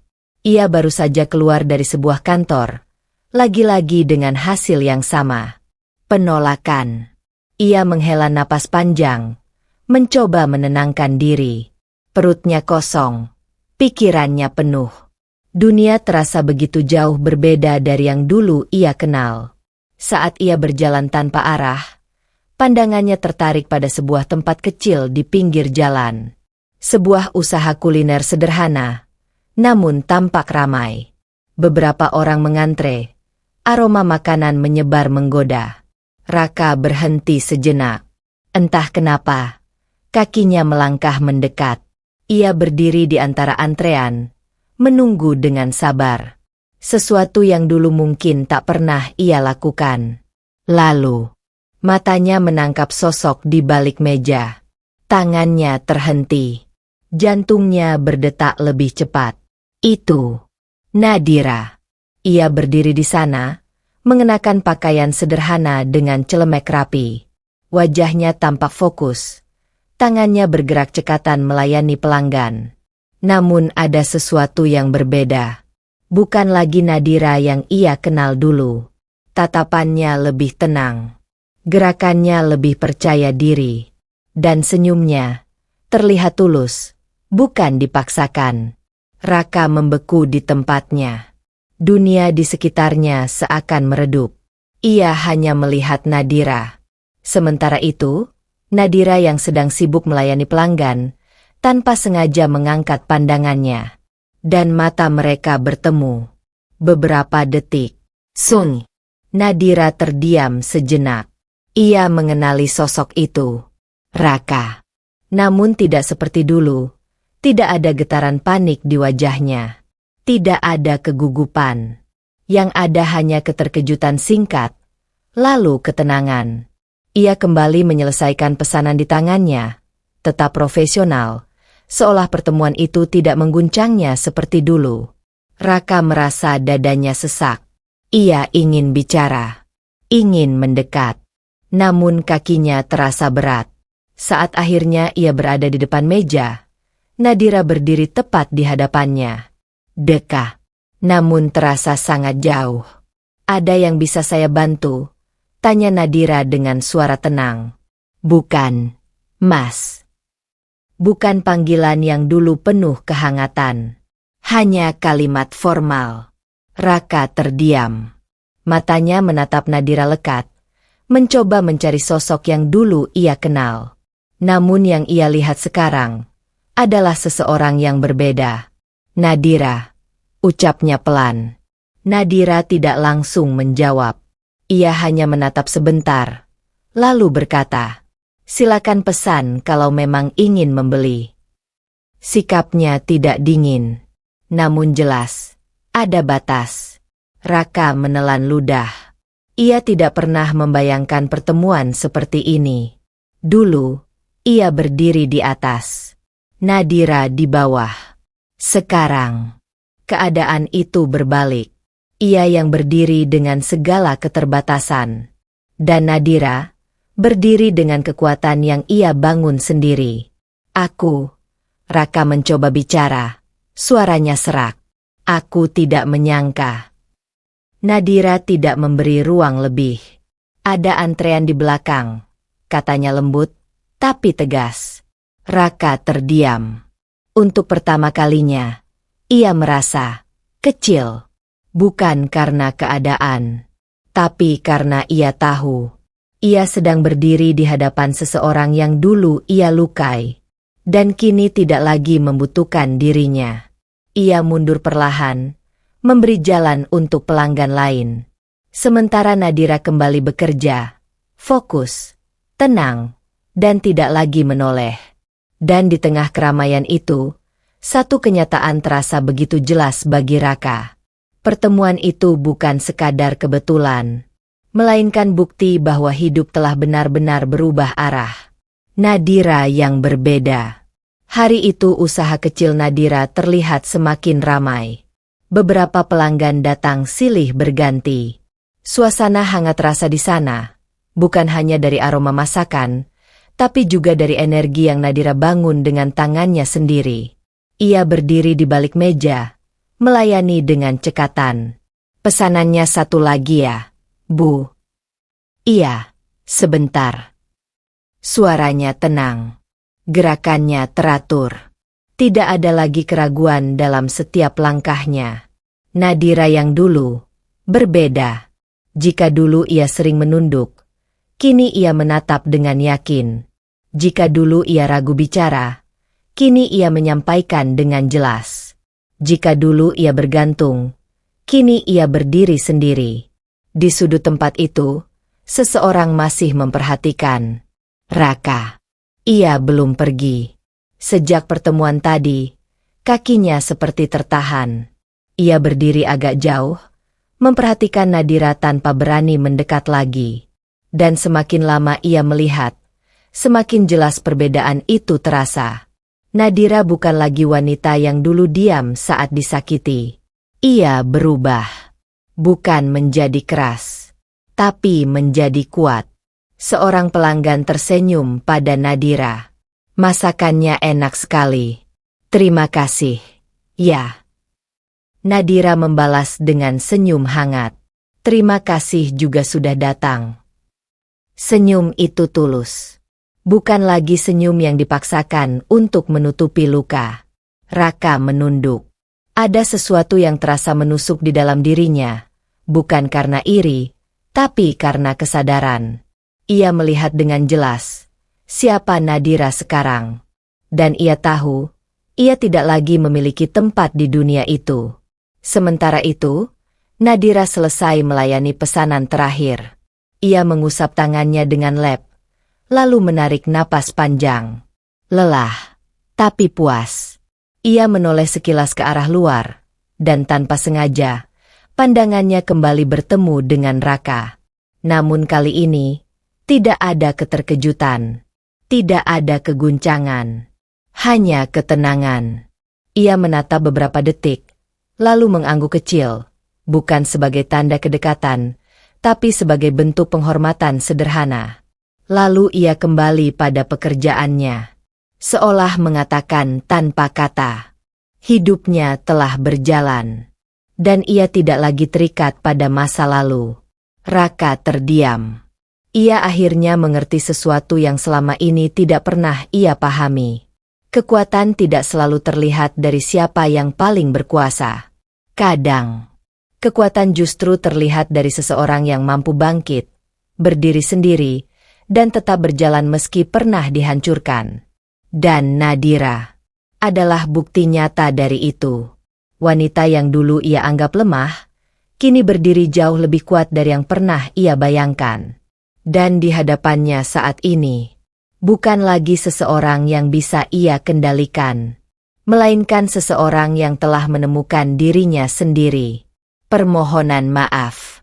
Sore itu, suasana mulai sepi. Pelanggan terakhir telah pergi, dan Nadira sedang merapikan meja dengan gerakan tenang. Langit di atas mulai berubah jingga, memberi nuansa hangat yang kontras dengan perasaan yang tiba-tiba kembali hadir. Langkah kaki terdengar mendekat. Pelan. Ragu. Nadira tahu tanpa perlu menoleh. Raka. Ia berhenti sejenak, lalu melanjutkan pekerjaannya seolah tidak terjadi apa-apa. Namun langkah itu akhirnya berhenti tepat di depannya. Nadira. Suara Raka terdengar pelan, berbeda dari biasanya. Tidak lagi keras, tidak lagi penuh tekanan. Nadira menarik napas ringan, lalu menoleh. Tatapan mereka bertemu lagi. Namun kali ini, tidak ada jarak keramaian di antara mereka. Hanya keheningan, dan masa lalu yang berdiri di tengah. Ada perlu apa? Tanya Nadira tenang. Raka menelan ludah. Ia terlihat canggung, sesuatu yang dulu tidak pernah ada dalam dirinya.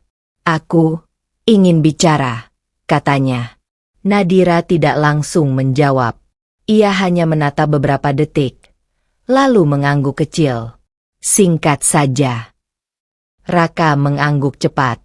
Beberapa detik berlalu sebelum ia akhirnya menemukan kata-kata. Aku minta maaf. Kalimat itu keluar pelan, hampir seperti bisikan, namun cukup jelas untuk terdengar. Nadira tidak bereaksi. Ia hanya diam. Raka melanjutkan, kali ini dengan suara yang sedikit bergetar. Aku tahu, aku salah. Semua yang terjadi, itu karena aku. Ia menunduk. Aku terlalu egois. Aku tidak pernah benar-benar mendengarkan kamu. Setiap kata terasa berat, bukan karena sulit diucapkan, tapi karena ia tahu, semuanya datang terlambat. Aku menyakiti kamu, berkali-kali, lanjutnya. Dan aku baru sadar, saat semuanya sudah hilang. Nadira masih diam. Namun matanya tidak lagi berkaca-kaca seperti dulu. Ia mendengar, tapi tidak larut. Raka mengangkat wajahnya perlahan. Aku tidak minta kamu langsung percaya. Aku hanya, suaranya melemah. Aku ingin kesempatan untuk memperbaiki semuanya. Kalimat itu menggantung di udara. Permintaan yang dulu mungkin akan mengguncang hati Nadira. Namun sekarang, ia tetap berdiri tenang. Aku berubah, Nadira. Lanjut Raka cepat, seolah takut tidak didengar. Aku sudah merasakan semuanya, kehilangan, kesulitan, dan aku sadar, kamu adalah hal terbaik yang pernah aku punya. Air mata mulai menggenang di mata Raka. Ia tidak lagi menutupi. Aku menyesal, sangat menyesal, ucapnya lirih. Tolong, beri aku satu kesempatan lagi. Keheningan kembali menyelimuti mereka.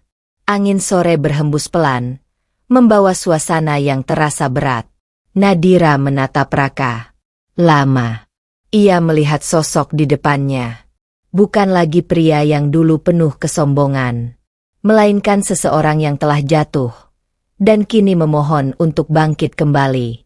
Namun di dalam dirinya, tidak ada lagi gejolak yang sama. Tidak ada lagi harapan yang dulu ia pegang erat. Yang tersisa hanyalah ketenangan dan kejelasan. Ia menarik napas pelan, bersiap untuk menjawab. Karena kali ini, ia tidak lagi berbicara sebagai seseorang yang terluka, melainkan sebagai seseorang yang telah sembuh. Jawaban yang tegas. Udara sore terasa tenang. Namun percakapan di antara mereka menyimpan beban yang tidak ringan. Raka masih berdiri di hadapan Nadira, matanya penuh harap yang datang terlambat. Sementara Nadira berdiri dengan tenang. Tidak ada lagi kegelisahan. Tidak ada lagi keraguan. Ia sudah melewati semuanya. Nadira, aku sungguh minta maaf, ucap Raka sekali lagi, suaranya lirih. Aku tahu aku tidak pantas, tapi aku ingin memperbaiki semuanya. Aku ingin kita mulai lagi. Kata kita terdengar asing di telinga Nadira. Dulu, kata itu adalah harapan. Sekarang, hanya kenangan. Nadira menarik napas pelan. Ia menatap Raka, bukan dengan amarah, bukan pula dengan kebencian, melainkan dengan ketenangan yang dalam. Raka, ucapnya akhirnya, suaranya lembut namun tegas. Aku sudah mendengar semua yang kamu katakan. Raka langsung menatapnya penuh harap. Namun harapan itu perlahan mulai goyah saat Nadira melanjutkan. Aku memaafkan kamu. Kalimat itu membuat Raka terdiam. Ada kelegaan sesaat di wajahnya. Namun hanya sesaat. Karena Nadira belum selesai. Tapi, aku tidak bisa kembali. Keheningan jatuh. Raka membeku. Apa? Suaranya pelan. Hampir tidak percaya. Nadira tetap tenang. Aku tidak menolak karena dendam. Lanjutnya. Aku juga tidak ingin membalas apapun yang pernah kamu lakukan. Ia berhenti sejenak, lalu menatap lebih dalam. Aku menolak, karena aku sudah belajar menghargai diriku sendiri. Kata-kata itu sederhana, namun terasa jauh lebih kuat dari kemarahan. Raka menggeleng pelan. Nadira, kita bisa memperbaiki. Kita? Potong Nadira lembut. Tapi tegas. Kita yang mana? Raka. Ia melangkah sedikit maju, namun bukan untuk mendekat, melainkan untuk berdiri lebih tegak. Yang dulu, sudah selesai. Lanjutnya. Dan aku tidak ingin kembali ke tempat di mana aku harus mengorbankan diriku sendiri hanya untuk bertahan. Raka terdiam. Tidak ada lagi yang bisa ia sanggah. Nadira melanjutkan. Suaranya tetap stabil. Aku sudah melewati banyak hal. Aku belajar berdiri sendiri. Aku belajar bahwa aku pantas dihargai, tanpa harus memohon. Matanya tidak berkaca-kaca. Tidak ada air mata. Hanya kejelasan. Kamu datang sekarang, saat aku sudah menemukan diriku lagi, katanya pelan. Dan aku tidak ingin kehilangan itu. Angin sore berhembus pelan. Suasana terasa sunyi, namun penuh makna. Raka menunduk. Untuk pertama kalinya, ia benar-benar mengerti. Bukan karena Nadira tidak punya hati, tapi karena Nadira akhirnya memilih untuk tidak lagi mengabaikan hatinya sendiri. Nadira, suaranya melemah. Aku mengerti. Namun jelas, ia terlambat. Nadira mengangguk kecil. Terima kasih sudah meminta maaf. Ucapnya tulus. Dan aku berharap kamu benar-benar berubah. Untuk dirimu sendiri. Bukan untuk kembali. Bukan untuk memperbaiki masa lalu. Tapi untuk masa depan yang berbeda. Setelah itu, Nadira berbalik. Langkahnya ringan. Tidak ada beban. Tidak ada keraguan. Ia berjalan kembali ke dalam tempat usahanya, melanjutkan hidupnya seperti biasa. Sementara Raka tetap berdiri di sana. Diam. Menatap kepergian seseorang yang dulu ia miliki. Dan kini benar-benar telah ia lepaskan. Dan di momen itu, satu hal menjadi sangat jelas. Nadira tidak menolak karena kebencian. Melainkan karena ia akhirnya memilih harga dirinya sendiri. Awal yang baru. Pagi itu terasa berbeda. Bukan karena cuaca, bukan karena suasana, tapi karena perasaan di dalam diri Nadira yang kini jauh lebih ringan. Ia membuka pintu usahanya seperti biasa. Cahaya matahari masuk perlahan, menyinari ruangan kecil yang kini menjadi saksi perjalanan barunya. Namun hari ini, ada sesuatu yang berubah. Bukan tempatnya, bukan pekerjaannya, tapi cara ia melihat hidupnya. Nadira berdiri sejenak di ambang pintu, menarik napas dalam. Tidak ada lagi bayangan masa lalu yang menghantuinya. Tidak ada lagi suara yang menekan hatinya. Yang ada hanya ketenangan dan keyakinan. Ia melangkah masuk dengan pasti. Aktivitas dimulai seperti biasa. Menyiapkan bahan, menyusun pesanan, melayani pelanggan. Tapi setiap gerakan yang ia lakukan kini terasa lebih bermakna. Karena semua ini, ia bangun sendiri. Tanpa tekanan, tanpa paksaan, tanpa harus kehilangan dirinya. Seorang pelanggan baru datang. "Ini tempatnya ya? Saya dengar dari teman," katanya ramah. Nadira tersenyum hangat. "Iya, silakan. Mau pesan apa?" Percakapan sederhana itu terasa menyenangkan. Tidak ada kepura-puraan. Tidak ada beban.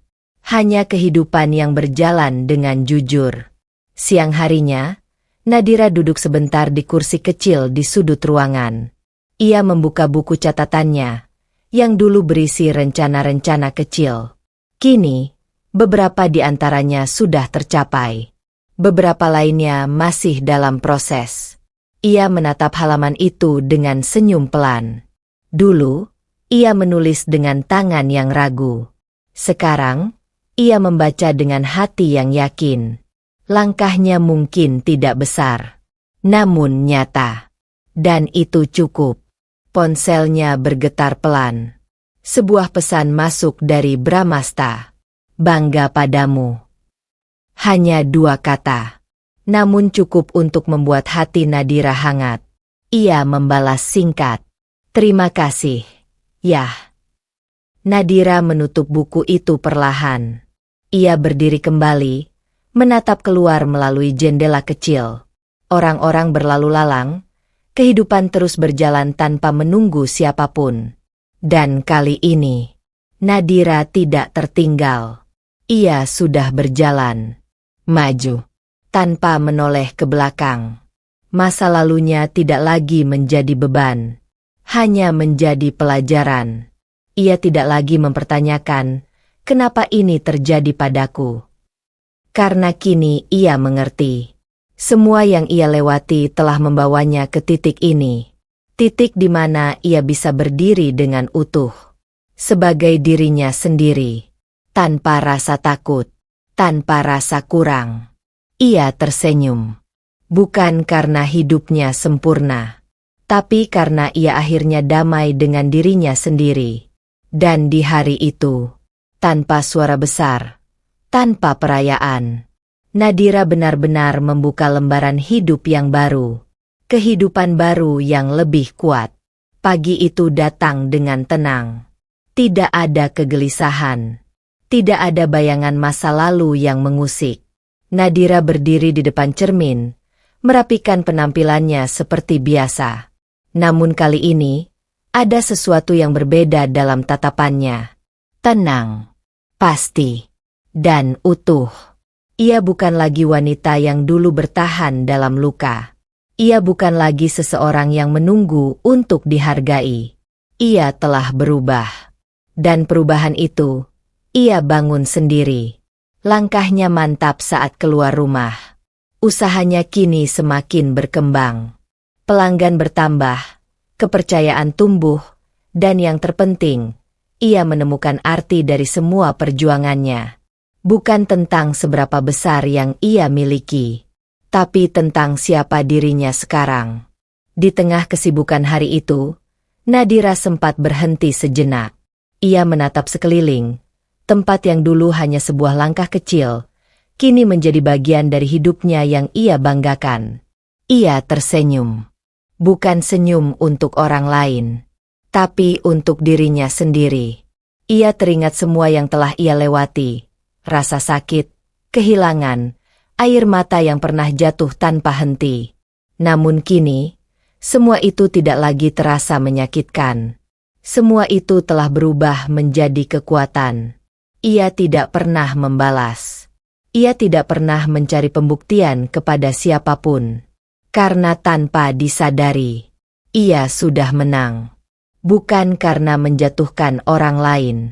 Bukan karena membalas perlakuan masa lalu. Tapi karena ia berhasil bangkit. Berhasil berdiri sendiri. Dan yang paling penting, tidak lagi bergantung pada siapapun untuk merasa berharga. Sore itu, saat matahari mulai tenggelam, Nadira berdiri di depan tempat usahanya. Angin berhembus lembut, membawa ketenangan yang kini menjadi bagian dari hidupnya. Ia menarik napas dalam, lalu tersenyum lagi. Kali ini, lebih dalam, lebih tulus. Karena ia tahu, hidupnya tidak lagi ditentukan oleh orang lain, melainkan oleh dirinya sendiri. Dan di sanalah letak kemenangan yang sesungguhnya. Pesan moral. Jangan pernah menyakiti orang yang tulus mencintaimu. Karena ketika mereka bangkit, mereka tidak hanya menjadi kuat, mereka juga tak lagi membutuhkanmu.